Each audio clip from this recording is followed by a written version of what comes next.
Bonjour jeune apprenti. Aujourd'hui, nous allons apprendre ensemble comment lire l'heure sur une horloge ou une montre à aiguille. Savoir lire l'heure est très important, car ça te permet d'organiser plus facilement ta journée, de ne pas être en retard ou trop en avance, ou encore de savoir combien de temps il reste avant la fin de la classe. Mais pour cela, il faut être capable de déchiffrer l'heure sur une montre ou une horloge.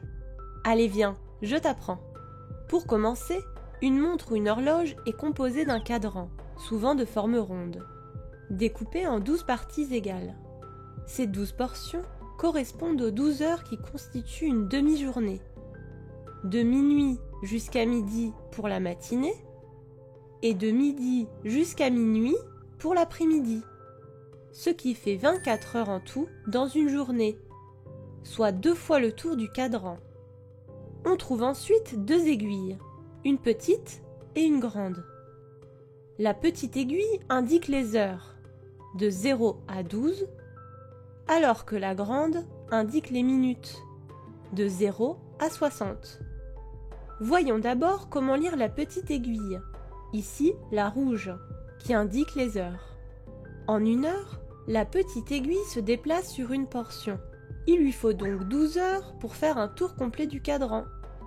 Lorsqu'elle pointe exactement sur un nombre, cela veut dire que l'on est sur une heure pile. Ici, par exemple, il est 2 heures pile. Elle se déplace ensuite lentement vers le nombre suivant. Tant qu'elle n'a pas atteint le nombre suivant, le nombre des heures correspond encore à celui d'où vient l'aiguille. Ici, par exemple, l'aiguille a avancé de la moitié d'une portion, entre le 2 et le 3, il est donc 2h30, car il s'est écoulé la moitié d'une heure depuis 2 heures. Une fois que l'aiguille atteint le nombre suivant, on change d'heure. Et voilà, on vient de passer à 3 heures pile. Une fois qu'on a déterminé le nombre des heures avec la petite aiguille, on regarde la grande aiguille, ici la bleue, pour les minutes. En une heure, la grande aiguille fait un tour complet autour du cadran. Chaque portion du cadran correspond à 5 minutes.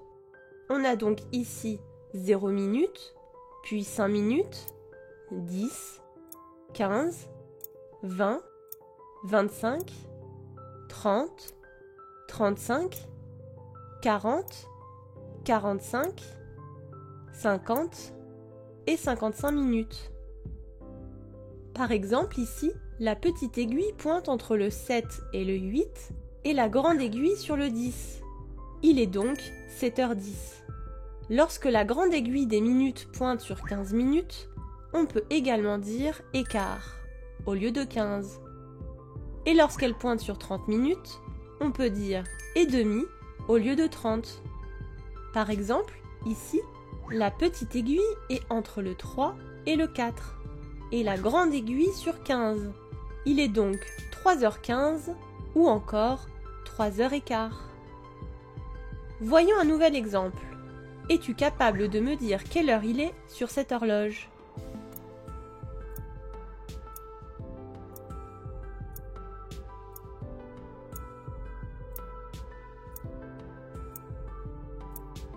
La petite aiguille est entre le 11 et le 12, et la grande aiguille est sur le 30. Il est donc 11h30, ou encore 11h30. Et voilà, tu sais maintenant lire l'heure sur une horloge ou une montre à aiguille. À bientôt pour une nouvelle vidéo.